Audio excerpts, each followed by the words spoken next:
Hey everybody, welcome back to video. So taking a routine series on the MiSTer FPGA DE10 Nano project, and I've got some more updates on the Nintendo 64 Turbo Core because just recently I ran a testing episode where I said Resident Evil 2, at least for me and a few others, was rock solid stable on the Turbo Core. We've gotten further into the game, we have some save files from other people, and we're basically able to see whether or not this is actually a playable experience on MiSTer FPGA. Before we get too far involved, though, do me a huge favor down below, hit like and subscribe and ring that notification bell, definitely helps us out. And if you feel so inclined to want to support the channel, we got a Patreon link down below as well. But the good news is, I have received word from two different people that they have beaten Leon's campaign from start to finish. One person had 2 freezes and was able to overcome them with saves. The other person saw the ending of this game with no freezes whatsoever. Now it seems in the lab area, this is where it's more prone to freezing, and doing some cache delay seems to help some people get through this area. I will leave that text in the description below as to what they set it as. But honestly, Andy D captured this for me, and I went back in my spare time and tested it through the lab with this save, and neither one of us were able to get this game to freeze whatsoever within the lab area. Some people said that using the rocket launcher or any of the weapons here seemed to freeze when you would attack enemies.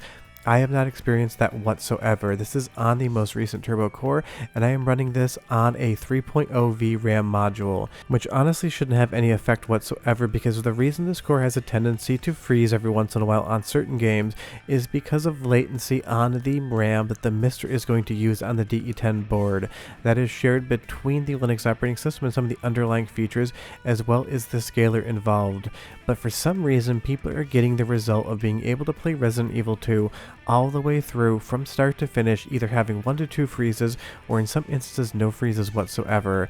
And just like the original testing video, we're basically going through and trying to use every single feature to see if we can find a situation in which it freezes, and that for some people is just not happening, and it's a very interesting and very confusing result. So this is my request to you: play some Resident Evil 2 on MiSTer FPGA and leave me a comment and let me know how your experience is. It's getting close to the point where for some people this is a playable game and can be removed from the list of games that cannot be finished on the current core. Now that's not a statement to say that this is going to be for everybody, but it's a very interesting result. This has no bearing on anything like Conker's Bad Fur Day or Jet Force Gemini. Conker still definitely freezes and Jet Force Gemini is definitely still not playable, but it seems like Resident Evil 2 has something special about it on the Turbo Core, especially if you play around with some of the caching that makes this thing way more stable than it used to be.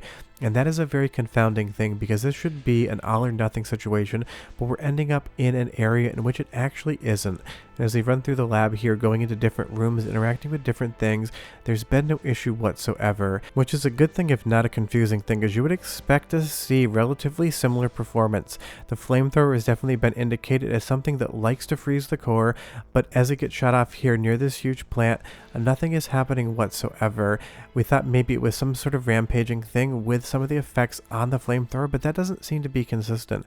And the most interesting thing is, when I was talking with Andy D, who helps me with some of these captures, he always had the worst time getting anything Resident Evil 2 to run on his MiSTer, where I always had good luck. I could get way further than him.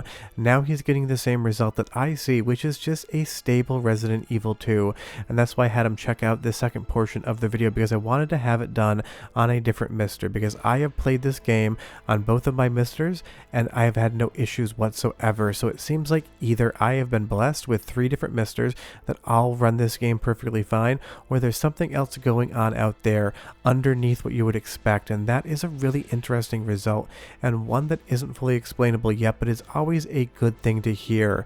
The more games that are stable, the more games that can be completed, the more fun there is in this core, and at least on my end, it seems like Resident Evil 2 is just a game that is playable, and that is always a fun takeaway from these sort of testing videos. I went into this series thinking that I would see the game freeze relatively quickly, and I would say that maybe if you're lucky you could see the ending of the game if you played very carefully and saved often. Now it just seems like, at least on my end, this is a game you can pick up and play. Maybe you'll see 1 freeze, maybe you'll see 2, but you can get through it and see the ending. And the best part is, just like pretty much every other game on the core, the sound in this is working as well. There's no issues on that whatsoever. That doesn't affect any of the freezing. So go ahead and listen for 30 seconds and I'll come back and talk more about why this might actually be a playable game. But enjoy.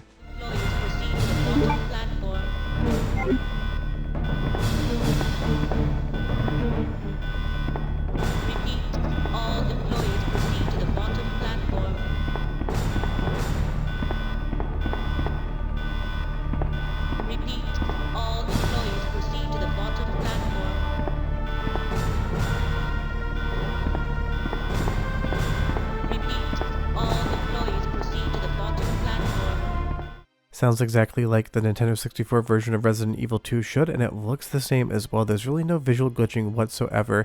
If this game is not freezing, it is a perfect experience, and that's what's all the more confusing. We need more reports in of more people trying to play this game on the Turbo Core to find out what their result is as far as freezing is concerned, because again, this is down to the RAM on the DE10 board. So the question is, why are some people getting a better result than others in Resident Evil 2?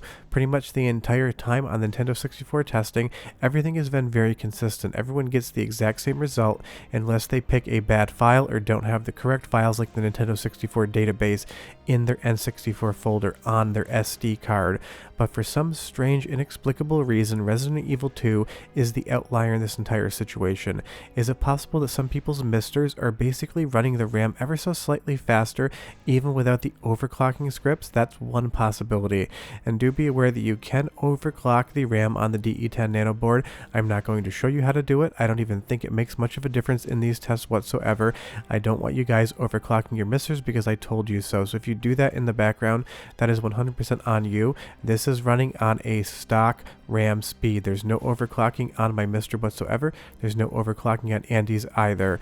But we still get the same results using these save files, able to run through the lab, see everything, use all the weapons, and have no freezing whatsoever, and that is an awesome thing.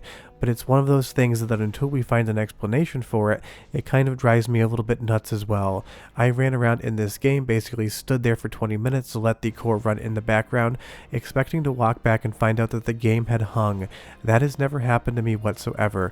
In my entire playthrough of Leon's campaign, I have not seen a freeze. I am up to this area, and I've just been playing the game like I would on real Nintendo 64 hardware, except it's even more fun because I can bring the Brawler 64 controller with me and get the clean, crisp HDMI out onto my 4K television and have a Nintendo 64 experience that just looks better than I remember using real hardware.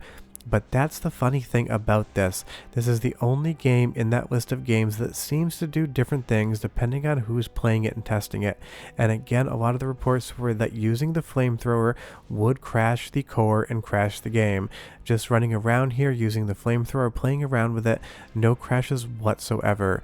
Now on Conquer, there's consistent things that will crash the game, and those have been consistently crashing the game across every single person's testing experience. And you'll see here just running around with Leon, not doing what the game expects you to do. Maybe that would be something that would cause the core to hang with some sort of issue. It couldn't find the next memory address, or it couldn't reach from it quick enough, and it would halt the CPU side of things on the instructions being fed in. That's just not happening here. So if you have any ideas as to why that may be from a technical perspective, do let me know down below, because I'm very curious to actually solve this mystery. But the good thing is, at least for some people, Resident Evil 2 is a very playable game. Now this was another instance in which one person on Discord, every time he dropped down from the ceiling, the game would crash.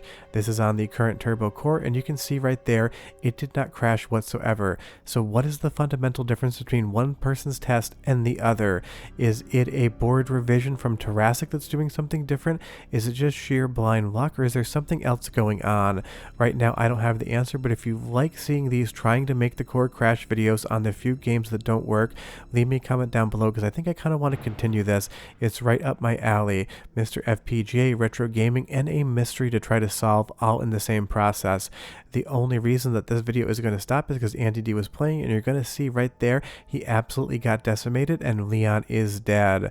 But that's the current situation on the current Turbo Core with Resident Evil 2. For a lot of people, it is not freezing whatsoever, myself included, and it is a very playable experience. So I'm getting very close to saying that for the most part, this seems like a game you can beat even if you do get a freeze or two, because the freeze isn't consistent at one spot, and it doesn't seem to be hindering most people's ability to get through the end of the game. But if you have a different experience, leave it down below. I would be curious to hear, but that's the news as far as I can tell. Resident Evil seems playable. Bye-bye.